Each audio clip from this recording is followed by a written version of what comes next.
All right. Well, welcome everybody. This is episode number 5 of Discussions with Dr. D. Been a bit of a winter break as I was finished up my courses and did some other things. And we're starting off again this summer. And to start off in the spring and summer of 2024, we are fortunate enough to have Miss Candice Bergen on, who is going to tell us lots of interesting stuff about herself, her political career, and some of our outlooks on what you think the country needs to do as it prepares for the next election. So welcome, Candice. Thank you for being here. Thanks for having me. I know most people refer to you as Dr. D. I know you as David. So great to be on your show. You and I met, I guess it was a couple of years ago almost. Yeah. And I really appreciated your book, enjoyed reading it, hearing your perspective. So I'm happy to be on your podcast. Great. Well, like we were talking about, I'm an Alberta boy, transplanted to Ontario. I work at Queen's University, so sometimes I have to go back west to get my shot of stuff. So, and that's where we met. We met at the Canadian Energy Executive Association conference, which is held annually in Banff, and we had a chance to speak, and we've been in touch ever since. So I'm really pleased you could be here. For the next, we've got about an hour and a little bit, as long as you can take, or can stay. I've kind of in the preamble questions that there's 3 kind of areas I hope we can cover. One is a little bit about yourself and your background, what drew you into politics. The second area is what it's like to actually be serving on Parliament Hill, both as a backbencher, as a regular MP, and as more senior positions. And then the third part of our time together, I hope you can give some comments on some of the bigger issues the country faces and what you think we ought to be doing on a federal level. So that's kind of our agenda. Sure. I'm looking forward to that. So please, this podcast is going to go pretty widespread, a lot of students, but also a lot of anyone who's connected to Queen's. So just tell us about yourself and, your history and your background a little bit. Sure. Well, I was an elected member of Parliament for, by the time I was nominated and elected, and my whole political career was about 15 years as far as in the House of Commons. But prior to that, I was a volunteer. So I grew up in small town Manitoba, the youngest girl of 8 kids, 6 sisters and 6 boys, or 6 girls and 2 boys. Okay. My mom and dad, it was great. It was amazing. I have wonderful parents. They were not necessarily politically active or, that much. They didn't talk a lot about politics, but they were very involved in their community. Our church really taught me the values of you have to act. It doesn't matter what everybody else is doing. You have to put actions behind your beliefs. I remember I'd make a commitment to maybe be involved in my local youth group. But of course, like any teenager, when push comes to shove, I actually didn't want to go do the visitation to the seniors or the helping with the kids club. And I remember my mom would say, and it sounds harsh, but she would say, I don't care how you feel. You made a commitment, you go and you do it. And that's something that has really driven me a lot. It's about my purpose and what I've committed to and following through on that commitment. And what's incredible is then amazing feelings do follow, feelings of gratification and satisfaction and knowing that you've done everything you can. So that's what drove me to get involved in politics at the volunteer level. I was frustrated with what the Liberals of the day were doing. A lot of the same stories, scandal, spending money, corruption, and yeah. How old were you when this was happening, when you started formulating your political outlook and feeling that this was not being done? At that point, I would have been in my late 20s. I had young children, but even earlier, as I said, Mom and Dad were not necessarily political, but I do remember Dad listening to a lot of talk radio, and he would be interested in it, talked a bit about Nixon, and that always piqued my interest. So I was at the high school level, I was interested in elections, kind of on a peripheral level, but probably more than a lot of young people at that time who I was spending time with. So but when I got really involved, it would have been in my later 20s. My children were young, and I just felt this, I need to, at that point, I joined the Canadian Alliance Party so I could vote for the leader, which at that point, Stockwell Day was running. I supported him. And then again, I thought, well, I better get involved at the local level.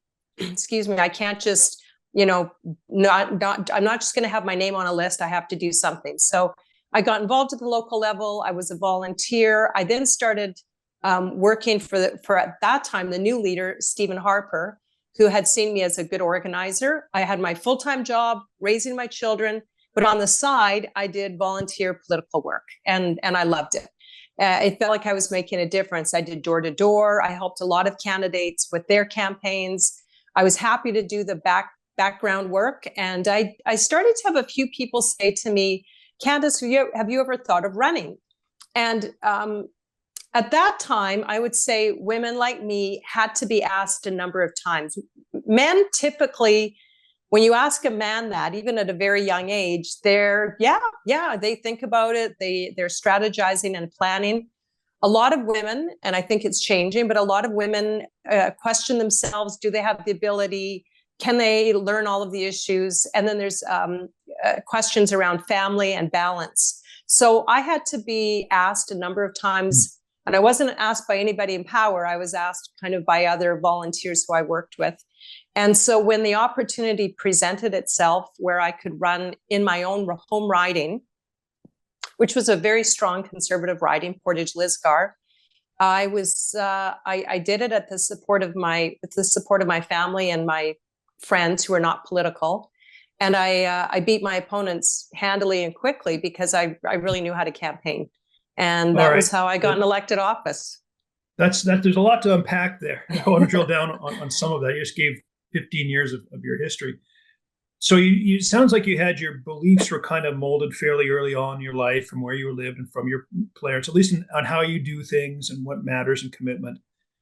And then your political philosophy evolved a little bit later when you saw some things going on that you weren't quite happy with, and then you got the experience. I mean, it's just an interesting progression from personality to beliefs to activity to success.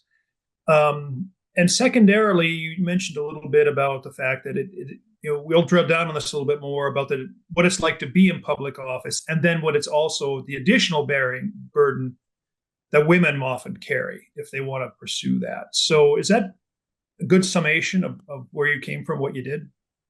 Yes. And I think your observation around that I wasn't recognizing that I was necessarily political, but I had some strong beliefs around life and how I function and the role of government, meant that I actually did have political beliefs. And I say this again often to women when I say, have you thought of running? And many more times than not, they say, I'm not political. And I say to them, you're more political than you realize. What are your thoughts about the economy? How do you manage your household budget? And how do you think the government should manage their budget?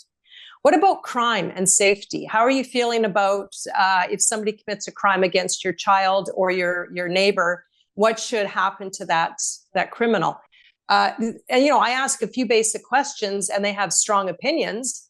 Yes. And I help them recognize what I now see in myself. I was much more political than I realized. And as I started to work in the political system, it was very easy for me to be able to go door to door with other candidates and talk about, at that point, it was the Reform or the Alliance Party, and then it became the Conservative Party of Canada, our policy. And I could very quickly explain and defend and advocate because I'd been believing it all my life, but not necessarily seeing it as political.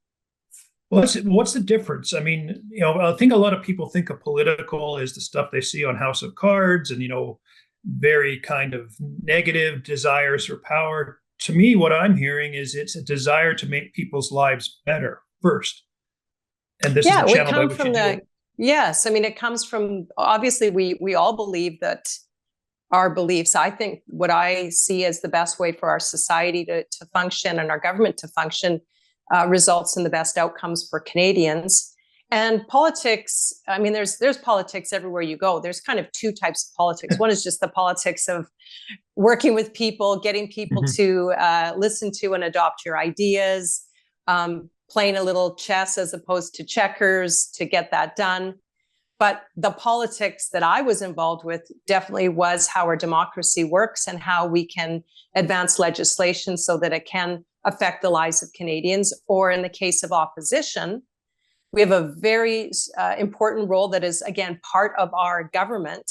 And that's the role of opposition, to oppose what the current government is doing, again, for the same reasons, so that we can try to stop bad legislation or reverse it. So there's sort of those two different definitions of politics, and it's about advancing ideas and making life better for Canadians. And then the other part of it, which was very gratifying, is literally representing constituents. So I had about 101,000 constituents that I represented. Incredible good people, where you get to meet tens of thousands of people during a career, hear their stories. I've always been very naturally curious about people's stories. And that's a really fun and, again, gratifying part of it is the relationships you get to build. Well, like that's this, now we're on a section, you're running for office, and you just gave us a taste of what it's like. Sounds like it's like an extrovert's dream.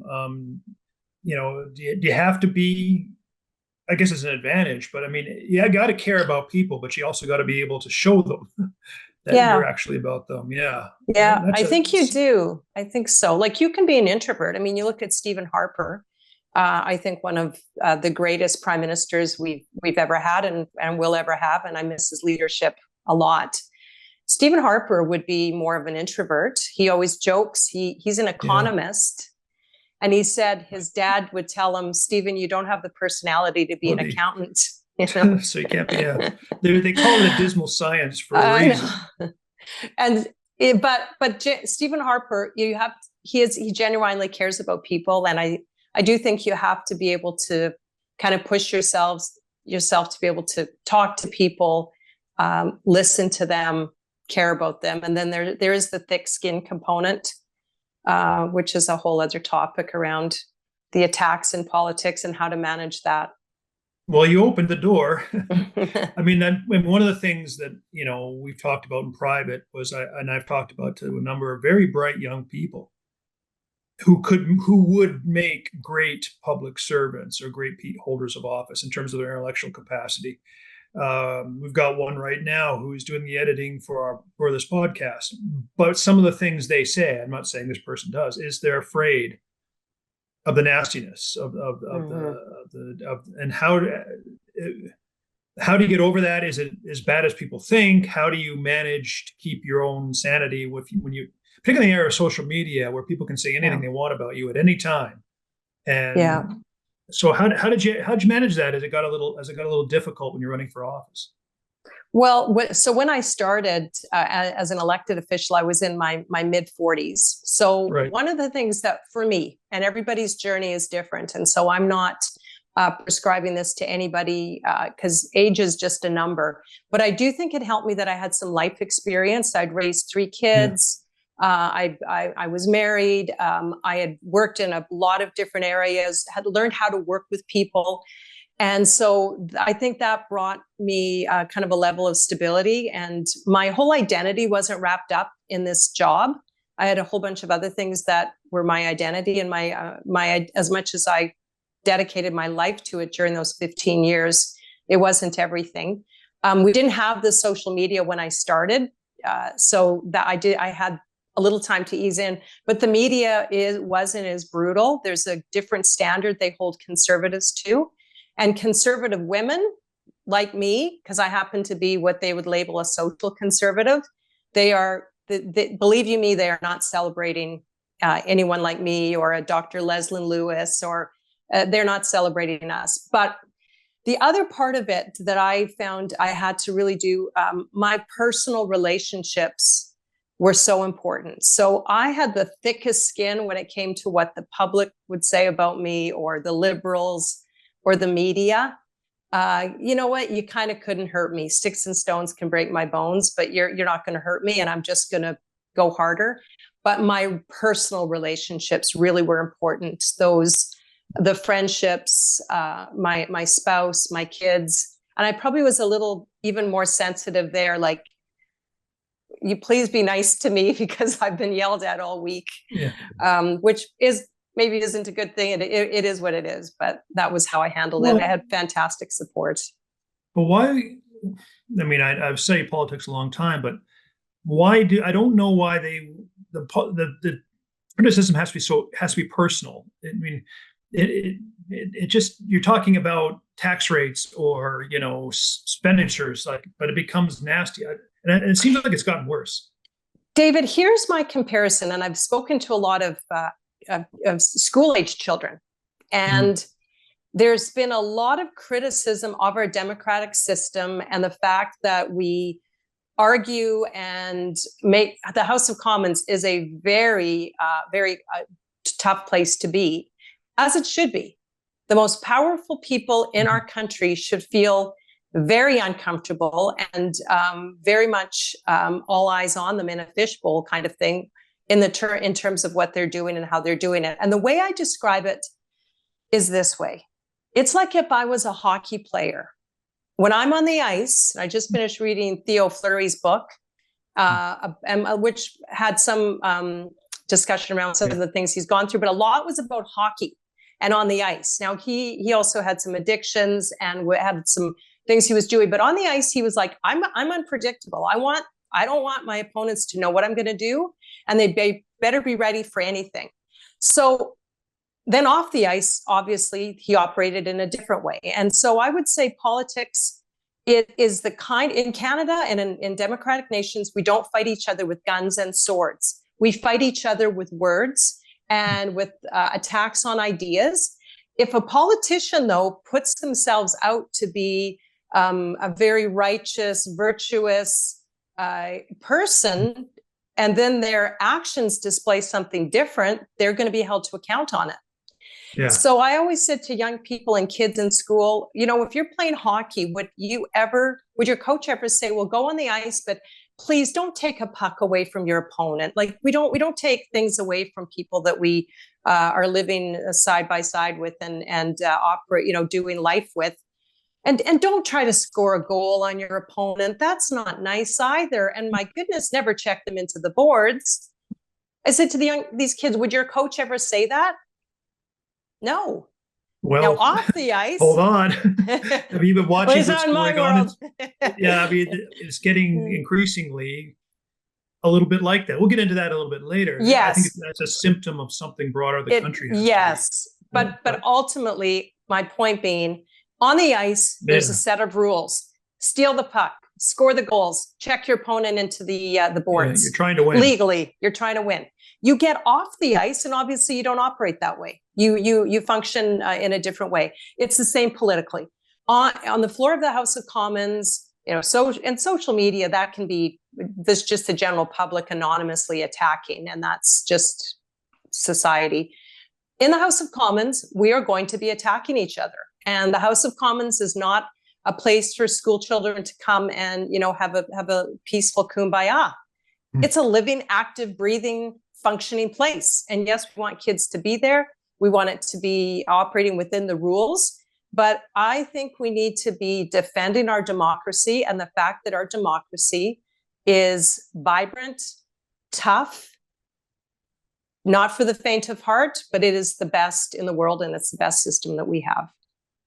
Well, I think that's kind of the warrior's code, right? You play to win because the objective is worth it. And the thing you're trying to defend, the thing you're trying to practice needs this. It's not like you're not doing it a favor by not doing it. So now you're in office, you've been elected. What's it like to, A, to manage your constituent needs, and B, when you're in Ottawa, and how do you manage stuff? How do things work from someone who's actually been elected? Well, first of all, it's funny, when I first won the nomination, David, and I realized, oh my goodness, I am going to be a member of Parliament, because my riding was it was conservative. So if you win the nomination, you pretty well always win the election if you're a conservative. I don't think I slept for 4 weeks. I was like, what? How am I going to do this? Because it's just such a big role. Imposter syndrome, or who me? Yeah, or, oh totally. my God. Exactly. Yeah. So, you get there in that first little while. I'm very glad that I was able to kind of work my way through. I was a backbencher. I served on committees. I chaired a committee. I then became a parliamentary secretary, which is like a minister, second to a minister, and then eventually a minister of state. So that really built a lot of confidence in me over, 4, 5, 6 years. I can do this, and I'm able, and I can learn really quickly. And it was I still, till the very end, I still pinched myself going, I'm so incredibly thankful and grateful, and I can't believe I'm here. So for me, that sense of awe never left. And every morning in the House of Commons, we still have a quiet few moments where you can meditate, and there's actually a prayer that's said, which I don't tell too many people that, because the next thing you know, they're going to try to take the prayer away. I think it's great we have a prayer, and I would every prayer I always said, God, use me, and I want to do what's best for the people of my riding and my country. And so I still felt that awe. Logistically, my children were a little bit older. My youngest would have been 12 at the time, almost 13, and then my oldest was 20. So it was a little bit easier, but not without its rocky bumps. For the next 15 years, I missed 2 of my kids' birthdays every year because they were in April and June. And you just couldn't be at home. If there were votes going on or things happening, mm-hmm. You had to be in the House of Commons and be in Ottawa.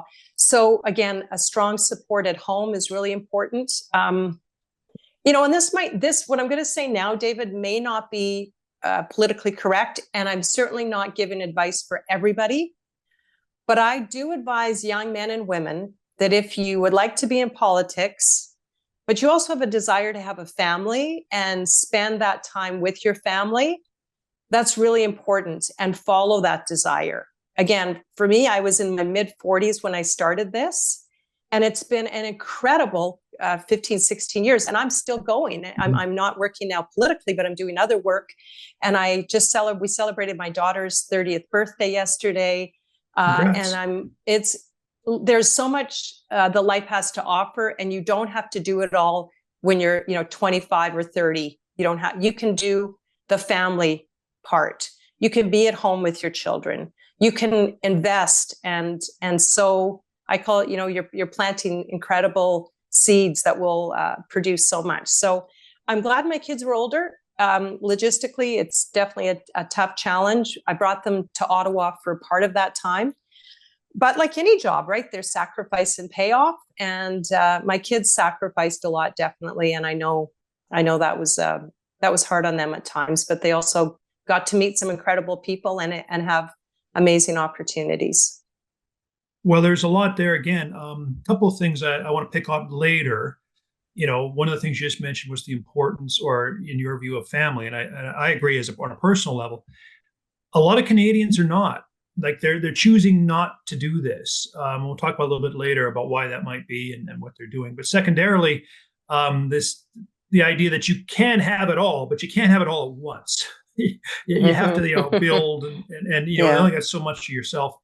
But on the political side, this is something that's really interesting, at least to me. There's this myth out there from Thomas Jefferson on down that government ought to be composed of, farmers who take a couple of years off and go to Ottawa or wherever and do their public service and then go back. And then lately, there's this, we can talk about this later, is that, there's some rumblings about the federal Liberal leader being replaced by a very prominent individual who has an enormous amount of experience, but not in politics. Right. But you had that. You built up experience. You learned how the place worked. You learned how committees worked and all. That seems actually pretty invaluable. You don't have to start at the top. It might be good is that true? Am I reading that right? Yeah. Yes. And there are some people that definitely can start with a big position right away. I think of my friend Lisa Raitt. We were both elected in 2008. And she was made a minister immediately, and she'd run some big organizations. So she was able to do that. But I think if she were to tell you, she had the opportunity, she would say, yes, there were some things though that I wasn't prepared for, and that Had I been able to kind of work my way through the system, I might have been able to deal with in a different way. She did an incredible job, and she left as our deputy leader, a fantastic member of parliament and doing well.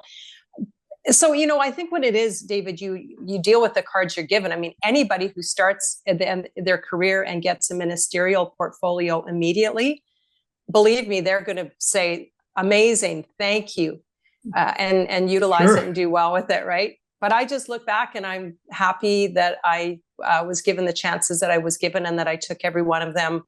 Obviously, everything I do, I really lean in and I'm very engaged, try to really go hard with everything that I do.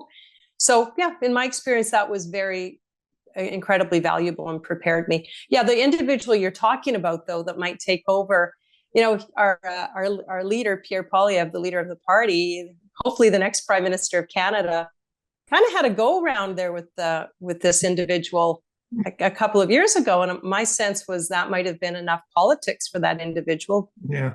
But we'll talk about that later. I mean, let's stop. We know who we're talking about. This is Mr. Carney and all these sorts of things. But this is a pattern. Just because you have a really exceptional record in other places doing other things is no guarantee that you'll be able to be a good public representative and be able to wield and manage Ottawa well. It's a different beast. It is. And knowing how to work it and know how it works is probably a bit of an advantage, right? And so let's walk your way through your career. You're elected as an MP, and then you said a bunch of committees, and then you work your way up, and eventually you're an interim leader. So tell me about that, and then we'll talk a little bit about what you had to do as interim leader during COVID and all the rest of it. Well, first of all, I joke, David, but it's actually true. And it was Ronna Ambrose, who was also the leader in the interim. She said, Candice, you're not the interim leader. We actually don't have a term called interim leaders. So I would joke, I'm the leader in the interim, because it's the same responsibilities. And but I was the leader. It all happened very quickly, David. I was fortunate to have been the House leader under Ronna Ambrose and Andrew Scheer. And then Erin O'Toole made me his deputy leader. During a very difficult time, he won, I think it was it was right just after COVID hit, would have been the summer after COVID. And, there was so much going on, and the Prime Minister was using the vaccine mandates as a wedge issue in the campaign of 2021. But there were some issues brewing in our caucus. And so all came to a head in early 2022 when the convoy was in Ottawa. We had just lost the election. There was toxicity in the caucus. People didn't trust each other. They didn't trust the leadership team and the leadership overall. There were leaks to the media. We were really getting ready to implode. And I was not aware of how bad it was. And frankly, I think that was on purpose. I knew there were people who were not happy, but I told these people, my loyalty is to our leader. I'm his deputy leader. So I will be telling him when things are brewing and when things aren't going well. That's my job. So I was informed on a Monday night that there was going to be a letter presented in less than 48 hours that would be pretty well guaranteed to remove the leader. And so I then, tried to give my best advice over the next 24 hours. And then by the Wednesday morning, it was clear he was going to be removed. And I knew then also within the next 4 hours, a new leader would be chosen. And it's funny because a lot of times I felt in my work, am I capable? And can I do this? And yes, I can. And in this case, I just knew, David, that my caucus needed me and that I knew what they needed and what value I could bring as we were going through all of this. So by the end of that Wednesday, the caucus had asked me and chosen me to be their leader. And really what I did is I just very quickly had my three priorities, which number one was my caucus. We had to bring healing back. And that didn't mean we were going to agree on everything, or it wasn't going to be, again, kumbaya singing, but we were going to truly listen to each other, make decisions as collaboratively as we could. within the scenario. I mean, we had a protest going on. The Emergencies Act was about to be invoked. Ukraine was being invaded. Inflation was spiraling out of control. And so I knew we had to deal with the challenges the country was facing under a government that was going very much in the wrong direction. And the country needed a strong, functioning, cohesive opposition. So caucus was first. The party overall was my second priority. Our volunteers, the people who donated, the people who believed in us, they kind of lost their belief, many of them. They weren't quite sure where we were on issues like the carbon tax, for example. So my second priority was bring us back to our core values and principles as conservatives. Less government and less taxes, law and order, national unity, and freedom. Freedom of speech, freedom to believe what you believe is right and wrong, freedom to teach your children that. Those are our four basic values. And then my third priority was just to show Canadians that we were reasonable, that we were tough, but we hadn't lost our minds. And so I really set out to achieve those goals and very quickly was able to do that and bring everybody back together. And we really have been going on the upward trajectory since then. We haven't gone down in the polls. Our membership grew, finances came in again, and it was a great team effort. So a couple things. You mentioned earlier in our talk your admiration for the prime ministership of Mr. Harper, Stephen Harper, and I understand why. You can maybe it's a bit for some of our students, they wouldn't have remembered that or wouldn't know why you would feel that way or what he did. But he was able to maintain. He did a lot of things and kept caucus unity for a long time. And then you saw a period where you didn't have that. So what was the things that Mr. Harper did that, on a personal and a leadership level, that you thought were so effective? Well, he led the way in a really good process Conservatives have normally taken on, and Ronick Ambrose continued it, and Andrew Scheer did, and then for whatever reason, it didn't quite happen after that. But Stephen Harper led the way in a process of authentic, meaningful consultation with caucus. He recognized that individual members of Parliament, we're on the ground with our constituents. We know what the thoughts are on any particular topic or policy. We know what our people that we represent are feeling. And so Stephen Harper had a process where he would, through his ministers, through advisory councils, but it wasn't just committees for the sake of committees. These were meaningful consultations on a specific piece of legislation, for example. And that would get fed up through to the top decision makers. By that point, it was actually good for the decision makers because every question or problem that could arise out of a particular piece of policy will have come up through that process and been answered or dealt with.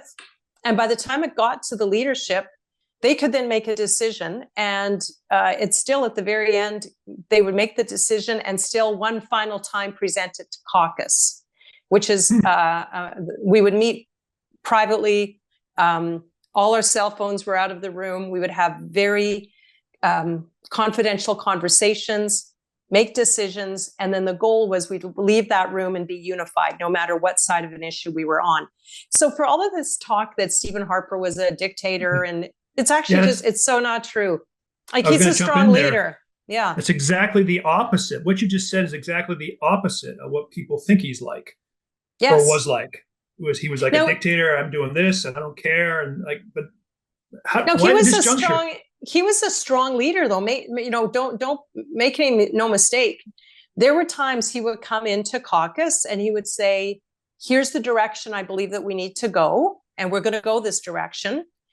Caucus might get up and disagree with him, and he would listen, and then he would say, we're still taking this. This is the decision we're taking, and I expect you all to get behind me. But he had built up the credibility and the trust so that people would say, all right, we get it. We need to follow. He's made some solid arguments. And that was the trust that then other leaders were able to build with their caucus. And I mean, listen, it wasn't perfect. There are always times when you're, especially in opposition. In government, it's easier because you are the prime minister. you have every carrot and every stick to reward or punish caucus, so to speak. In opposition, you have very few, and you really have to be able to build a consensus and bring people together genuinely. So I think Stephen Harper, for me, led that example, but then others carried that on. And I was able to see what worked. I was around a leadership table long enough, and I saw what worked with caucus and what didn't work. So when I became the leader in the interim, I was able to utilize what I had learned from other leaders, the good and the bad. And I'd been around enough. They trusted me. I trusted them. We had each other's back. So, but yeah, it really did start with Stephen Harper. And I think it's just for whether it's CEOs, I talk to CEOs now. I give strategic advice to corporate leaders. And I think whatever sector you're in, making decisions with counsel and with a group of people that you trust, listening to them and being willing to change your mind is a really important part of leadership. There's two things I'd like to just build on from that. We're going to get into the leadership part in a second. The first one is, can you tell us a bit of what it was like to try to be managing all of those issues that you just mentioned? Like you had truckers in downtown Ottawa, you had inflation, you had a war, you had a leadership. That must have been kind of an interesting time, put it that way. Just give us the dirt, or some of the dirt, or at least something that you can talk about what that was like to go through as an elected leader. Well, it was so, and keep in mind, when I took over the leadership, there literally was no break in the House of Commons. This happened on a Wednesday night. Thursday morning, up and at it. Yeah. It was also, I didn't have the luxury. Most leaders know a year ahead of time or a year and a half they want to be the leader, and they have a team around them, and they've built a campaign. Surprise. Yeah, surprise. It was me, my legislative assistant, and my administrative assistant, who wasn't in this for political reasons. She was a great administrator, and all of a sudden, guess what? We're moving offices. And then one more important piece, a former leader had been removed, and not in the best of circumstances. And understandably, he and many of the people around him who were in this office were not happy. So I was also walking into a bit of a powder keg, and there were some bombs going off. Mm-hmm. So that was probably one of the toughest things to manage, kind of like leaks of meetings that I participated in a week earlier around the truckers, leak to the media out of context. But that, again, dirty politics. And I'm a believer that all comes back. So, I had to deal with it and let those people deal with they're responsible for their actions. One of the examples I give, though, where a decision had to be made, looking back, it was an easy decision. In the middle of it, it was not an easy decision. And that was when the Emergencies Act was invoked. Right. We knew that the general public was growing weary and their patience was growing thin with the convoy and with the protests.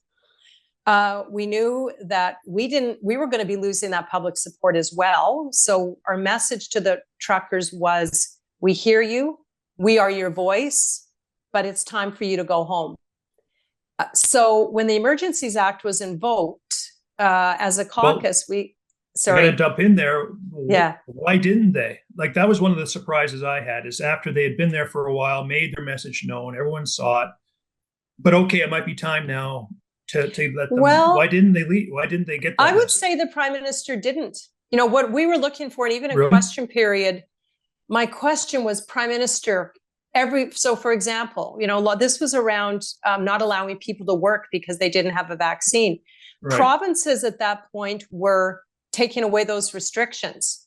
And my question to the Prime Minister, both privately and publicly, was, can you extend an olive branch and tell them that there is a plan? You don't have to say it's going to happen tomorrow, but can you say, we hear you and we want to tell you these mandates won't last forever, and we understand you want to get back to work, and we want you to. There was none of that, David. The Prime Minister continued with, you're divisive, you're misogynist, you're racist, you're Nazis. He called these protesters Nazis. And so, no, they did not feel that they had been heard, and they had not been heard by the Prime Minister and the Liberals. And if they had been, just like the listening you were talking about 5 minutes ago, you might have had a much different result and a much better one. I would have been the first one saying to them, the Prime Minister has said there's a plan. We're going to keep pushing them on that plan. And I mean, we did say to them, you need to head home. But they didn't feel that they were being listened to. Yeah. And the Emergencies Act invocation only confirmed what they knew. You know, I mean, and let's be frank, David, the media misrepresented what was going on so drastically. They actually, and I know there are some counter lawsuits going on. There should be some accountability in terms of the media, real accountability for misinformation.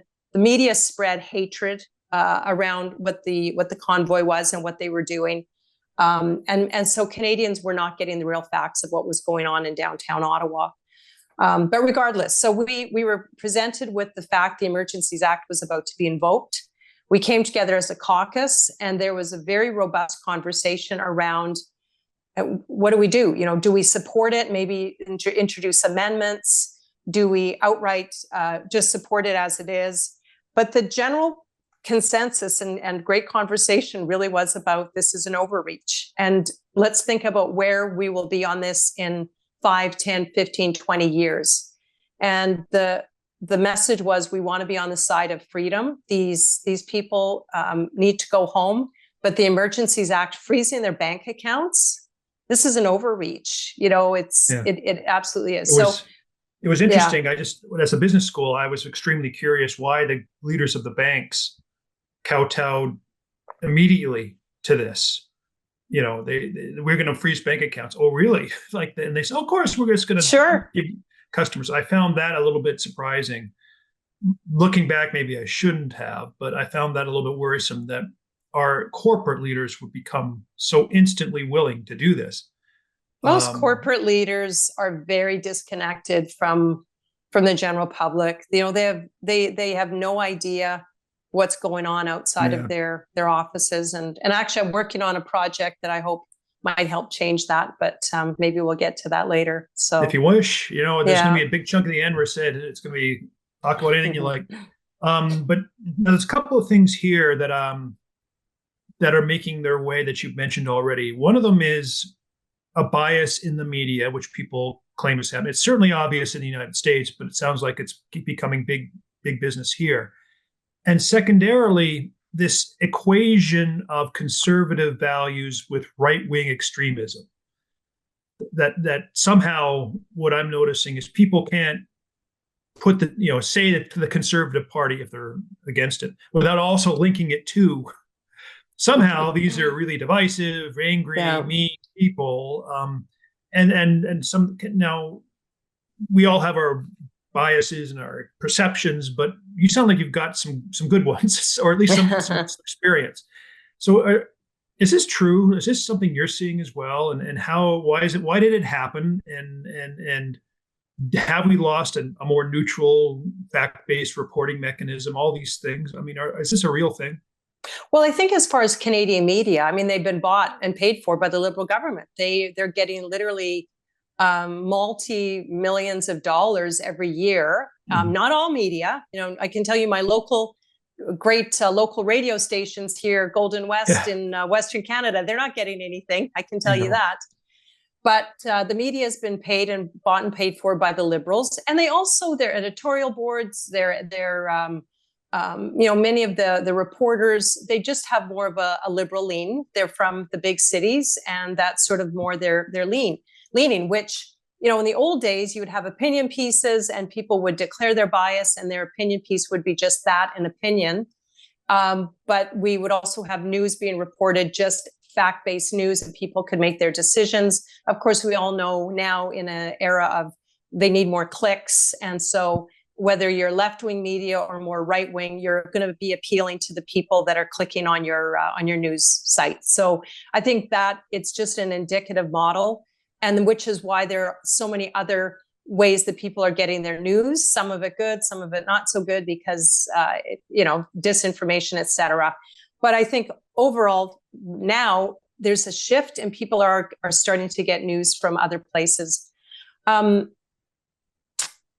terms of the right wing, conservatives are right wing. It's funny, the conference that I met you at, Dr. David, I remember an oil executive from Quebec coming to me and saying, hey, we really like this Pierre guy who's, I think at that point he was running for leader. He wasn't the leader, he was running, but quite popular. But he said, we're talking about him at our table, and he's so right wing and so extreme. And my first question was, well, that's interesting. Which of his policies do you consider extreme? Oh, he said, I'm not sure. I'll come back. Yeah. What do you... I said, is cutting funding to the CBC, is that an extreme policy? I think I could defend that as not extreme in this day and age in the context of even what we just talked about around media. Is it cutting the carbon tax? Let's talk about environmental policy and what a conservative environmental plan would look like. So this gentleman went back to his table, came back to me an hour later and said, you know what? We don't know. I said, well, what's happening is you're listening to the CBC is what you're hearing.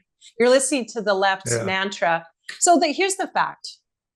Most of the world, I would say, if you sat down anybody in this world, most of our general population, and you said, do you think as an individual you should be rewarded for the work that you do? Do you think you should have control over your life?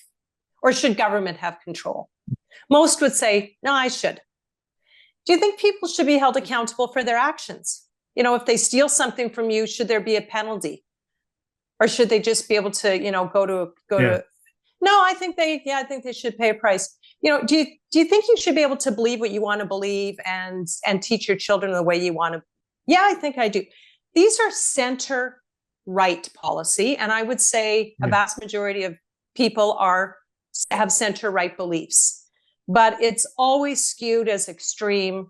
And then when you ask, in the case of the Conservative Party of Canada, Pierre Poilievre, myself, what is this extreme policy that you don't like or that you're concerned about? They don't know. They don't have an answer. Mm-mm. Okay, so that's because that speaks to a couple of issues. One is just the general surface level of awareness many people have of these things, and secondarily, it's a classic example of our political debate. Now we're going to move now. I'm going to change the order of the questions a little bit. I'd like to, you're talking about beliefs and things. I'd like to start to talk about some of the bigger issues the country kind of faces. Now, one of them is political division. So in the spirit of fair play, and in the spirit of showing that conservatives are not right-wing extremists, is there anything from the Trudeau government that you thought was a wise thing that they did, or was reasonable or balanced or did some good for the country? I'm sure here's what I would say. There are a lot of good people in the Liberal Party who are elected, and this is kind of what I was going to get to, even in terms of the political discourse. There are a lot of very good people who want the right things in the Liberal Party, Liberal members of Parliament, who want the right things for their constituents, for the people they represent, for the country. And, I would say probably Justin Trudeau, in his mind, believes that he's doing what's right for the country. Right. So, I think the Liberal Party maybe has lost its way a bit as far as some of what were just the extreme destructive policy. I mean, I'm sorry, I'm sure there's something, and I can't think of it right now, we'll policy it would be. I mean, they did some good things. But what I'm saying is, there are good people in the Liberal Party, and they wanted to make a difference, and they wanted to do the right thing. So, let me send you a note after on that. Well, I'm sure there's there's something. They've raised, for example, cheaper daycare, or raising the number of women in the workforce in a couple of ways, or so there's been some things that I think most Canadians would agree with. But if it's an interesting balance you talk about, because I think you're right. Leaders have to be self-confident in order, they have to believe. But at some point, where does that belief in yourself become delusional or narcissistic and becomes you're not listening anymore? And when do you know when you've crossed that Rubicon? Yeah, yeah. And so let's go back to this. Like the policies that you cited, I actually, sure, the high level, oh great, cheaper daycare for everybody or more women. I'm sorry, we actually have a prime minister. This is the problem. He gave women titles, but junior levels. They didn't have full responsibility. I mean, Yeah. I don't know any woman that wants to be someone's quota. So on each of those particular issues, I don't think the policy was good and is not delivering the results, even as far as childcare. But what you're talking about, there were many times that the government would introduce legislation. For example, they settled a number of different agreements with First Nations around the country that needed to be dealt with. First Nations needed the ability to self-govern. We very often quietly passed legislation with no debate.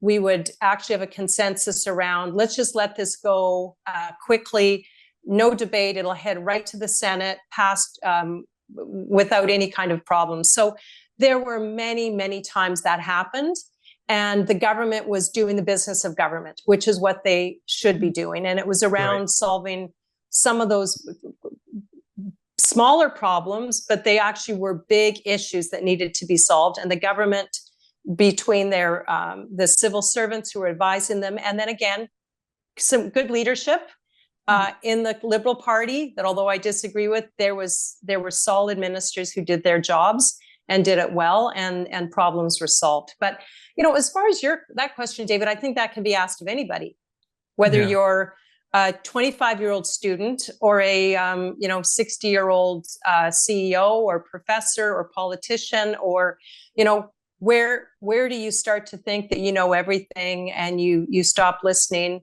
You stop learning, you stop growing. I don't know. I only know for myself how I try to conduct myself, and that I get up every morning and I really endeavor to humble myself always. And the way I define humbling myself means I can have all the confidence in the world, and I should have that confidence, but I really attempt to esteem everyone higher than myself. So what can I learn? What do they need from me? What can I give? And then hopefully that helps keep me in that place of humility and competence, which is, I think, the right balance. The great balance to have. I mean, my own biases aside, is I am a conservative too, but I'm also for progress. But I think the best way to get progress is through conservative principles. Is actually you get there faster. I'll explain if that comes in later. But we're really here to talk about you. And so I gave you an opportunity. You did, some good things perhaps that the Liberals may have done. Now, what are some things you wish they would change, or what are the big issues the country kind of faces? I'll start off with a very simple one, and then you can let that go.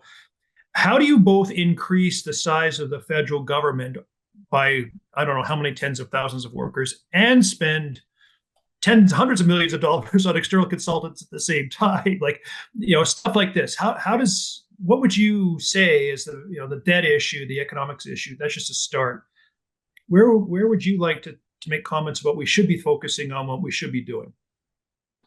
Well, I think the fiscal and economic issue is so foundational, and for sure the waste and the spending is a big part of it. But Pierre just put a video out today, and I watched it. It had to do around with the capital gains tax increase that the Liberals just passed, and they tried to make it a wedge issue that would put the Conservatives in a box, and Pierre did not take the bait, and he's actually exposing what the Liberal tax policy has done to the country in terms of investment leaving.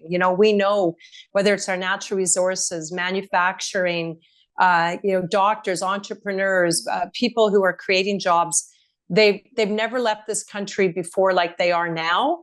And investment, which 10 years ago, before 2015, and the evidence shows that before 2015, we were doing better than ever. One of the lowest tax rates in the world.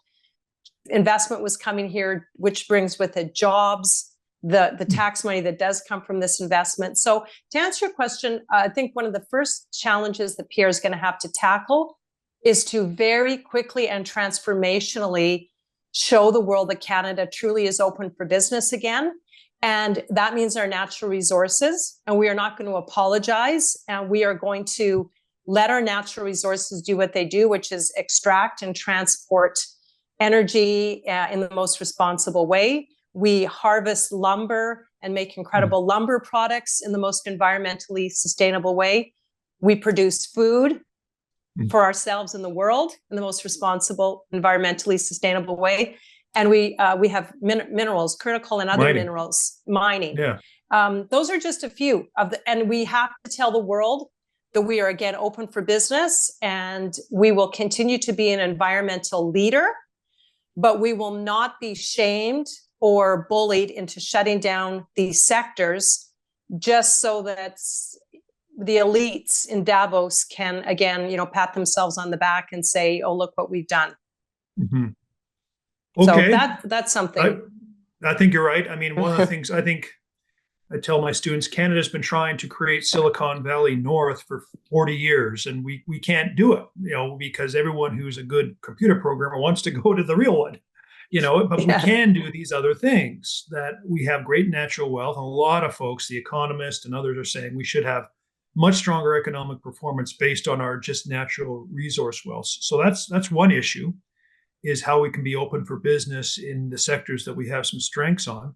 What are some other things you think the country needs to be focused on? Again, and I'm thinking, if there's other specific niche issues, feel free to ask me. But I think fundamentally what most people are thinking about is their economic situation. Young people can't buy a home.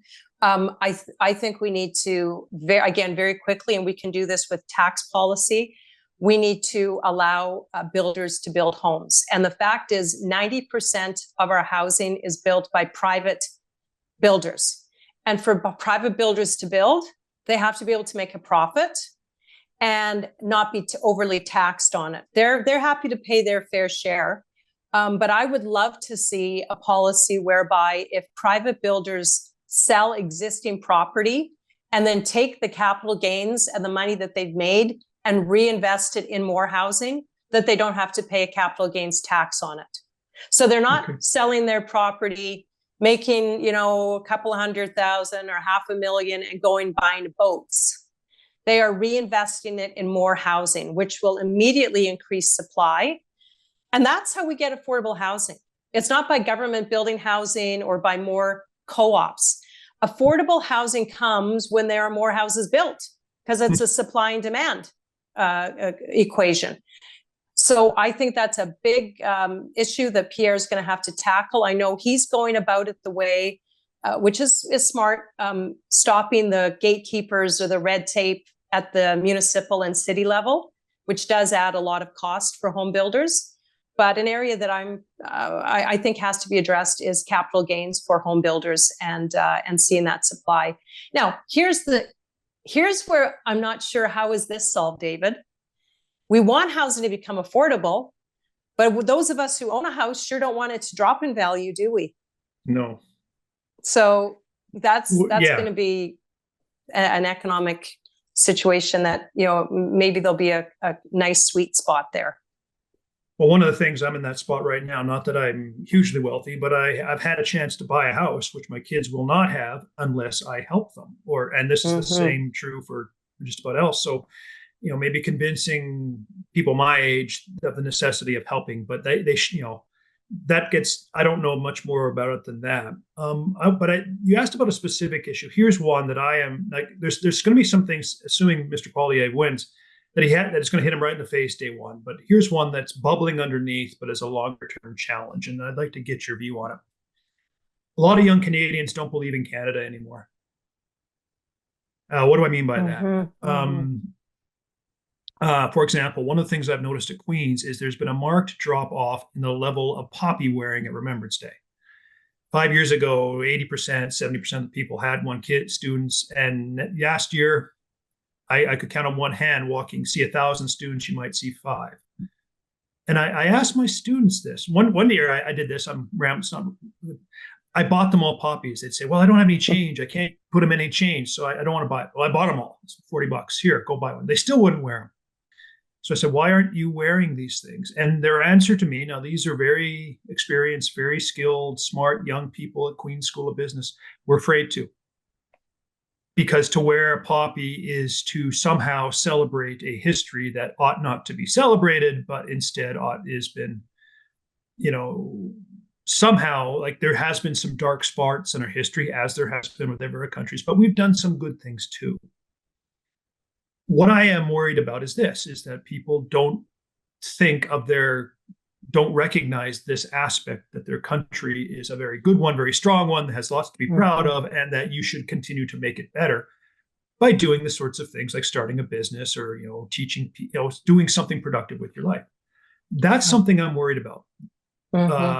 And a second answer is we have accusations of foreign interference in Canada's elections, and people are kind of just shrugging it off. At least the leadership, like, oh, well, it's too bad, but we read a report, and we're not really worth defending anyway. Is the feeling I'm getting. Sorry, as an RMC grad, that bothers me. Now, that's something I'm concerned about. Am I right to be concerned about that? And if so, how would a conservative government maybe address that?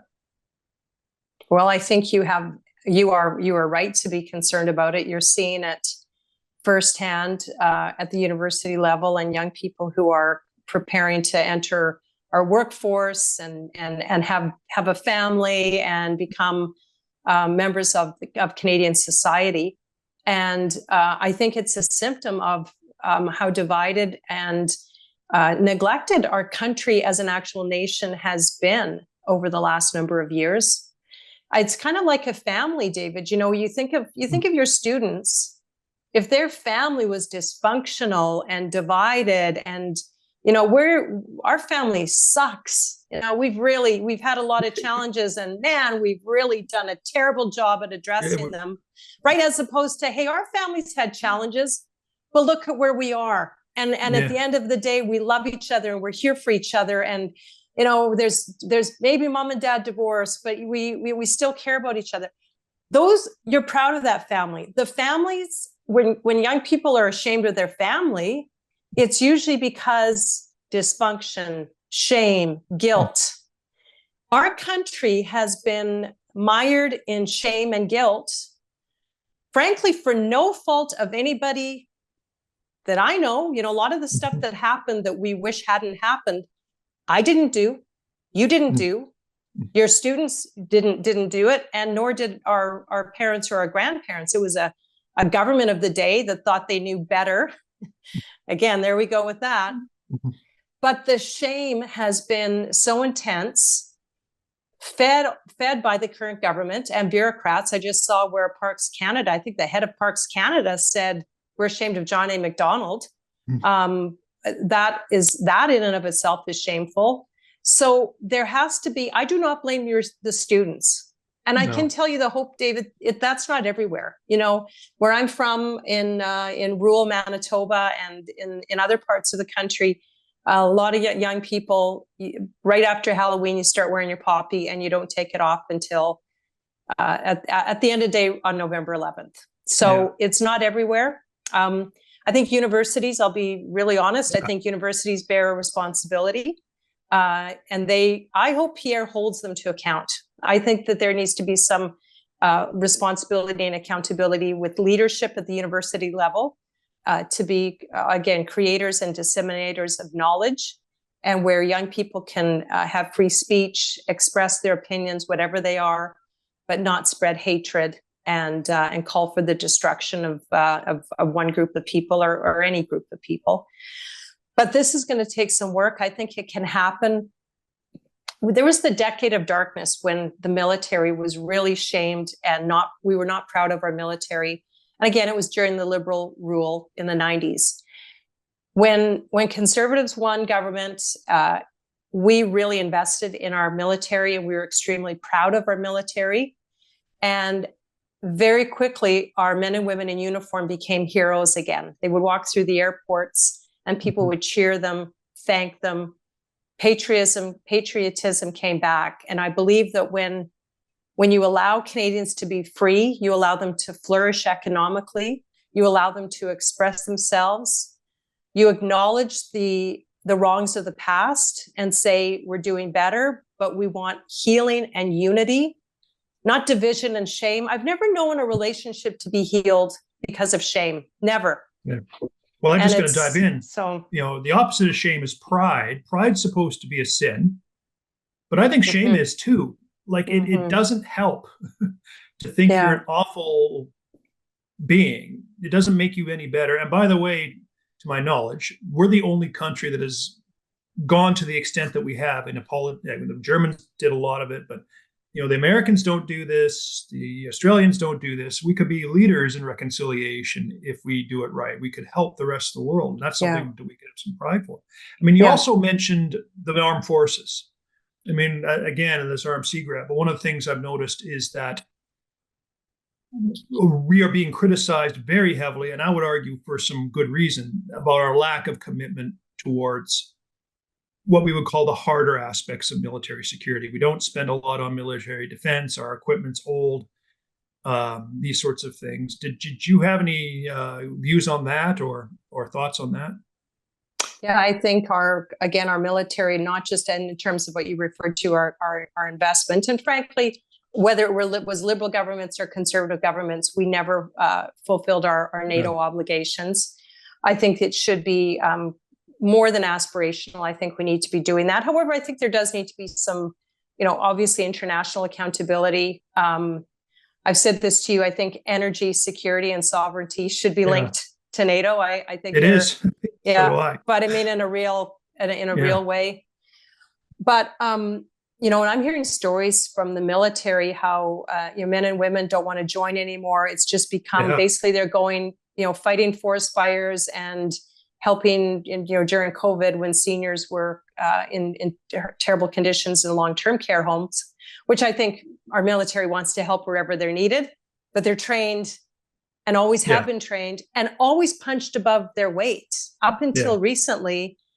You talk to any the US, IDF, anybody, we love having the Canadians around. They're fantastic, like in military missions. That has changed. And it's not because of the men and women. It's because of an attitude of a government that doesn't value the military. I mean, Justin Trudeau was raised by a dad who very much looked down on military and didn't think that they were necessary or useful. So there has to be a change in attitude. The military has taken a real beating even around sexual harassment and how women were treated. And I think there's some very important life lessons that we all can follow out of that. If men and women would treat each other with respect, be faithful to the partner they're with. There's just some basic life lessons that if people follow those, we won't have this kind of problem and kind of a tarred reputation that I think was hard for the military, because there were a lot of very good people who were not involved in the harassment, but for some of the shame. It's interesting. This conversation keeps going full circle to some of the values that were instilled in you when you were quite young and have kind of governed what you've been saying all along. At least in my view. So it's in the basics count that they can serve you pretty well. It doesn't have to be too elaborate. Now we've got about 10 more minutes. I know we have a hard stop in a little bit, and I want to make sure that we covered everything that we wanted to cover. So you moved out of politics, and what I'm going to talk about is what your kind of lessons you'd like to pass on to people who might be considering running it. And then I'd like to spend about 5 minutes talking about what you're doing now and where you see your next chapter. So what summarize some stuff for, again, the audience is across the board, but mainly students, MBA, 20 to 28. Yeah. What have you learned about leadership, about politics, about life that you think they ought to know? Well, I think around leadership, I talked a little bit about how I led. I think you always lead from values and virtue and integrity. All the other things can be learned. If someone doesn't have virtue and someone doesn't lead with that, you're not going to, you might be successful, but it will be a hollow success. So leadership, I could probably talk for a long time about that. I have talked to a lot of young people over the years about getting involved in politics. I talked to a lot of political sci students, people who maybe were working to be lawyers, economists, different things, and wanted to be involved in politics. And there were three things I said to them. First of all, and this was all from my experience, the first thing I would tell them is you have to actually show up. And by that, I mean, find the party that you are most aligned with, join that party, like actually buy a membership, and then show up at their local campaign or between campaign meetings, which are going on in every riding across the country. It always surprised me how many young people were wanting to get involved in politics or even in political sciences. And I would say, are you part of a party right now? And they weren't. And I said, it's kind of like saying you want to be a mechanic, but you don't drive a car and you've never driven a car. You've never actually stuck your head under the hood. So show up, be there. Whatever's going on in your local constituency is important. And you showing up, you will have a huge impact because there's probably only 5 to 20 of them, and you will stand out in a positive way. Secondly, do the work, be ready to do the work that nobody else wants to do. And usually that's maybe a bit of door knocking, maybe some phone calls, creating the website for the local association. Just say, yeah, you know what, I want to help. What do you need me to do? So show up, do the work that nobody else wants to do. And thirdly, and I still try to do this, under promise and over deliver. If you tell a politician that you're going to do something and you do it really well, I guarantee you that politician, who, by the way, in a year, 2 or 5, in my case, became the prime minister of the country, that individual will not forget you. And you can very quickly in politics leapfrog and advance. That's the incredible thing about politics. You could be an intern or a legislative assistant and literally 2 years later be a minister in the government. It's not always like that. And you might not wish for that because you might want to go along the process. But there's a lot of opportunity, but you definitely have to do those things and be ready to make your mark that way. Wow. Okay. Yeah. On the politics side. And again, I wanted to just make sure you got everything you wanted to say about what it's like for women to be doing this, because I know that there's the challenges of the job, and then there's a layer above that. So have your views on that changed much? Yeah, I tend to, I'm not like many of my my friends or even some of my former colleagues where kind of everything is, as a woman, it's harder, or you should put more women on this because we're women. And being a woman is obviously a big part of who I am. I'm a mother, I'm a sister, I'm from rural Canada. I grew up in a very strong, a Christian background. There's a whole bunch of other things that make me who I am and influence my day-to-day life. So sure, being a woman means being a woman does mean that I probably do at this point. I did have to work harder to get the credit that men do get a little easier.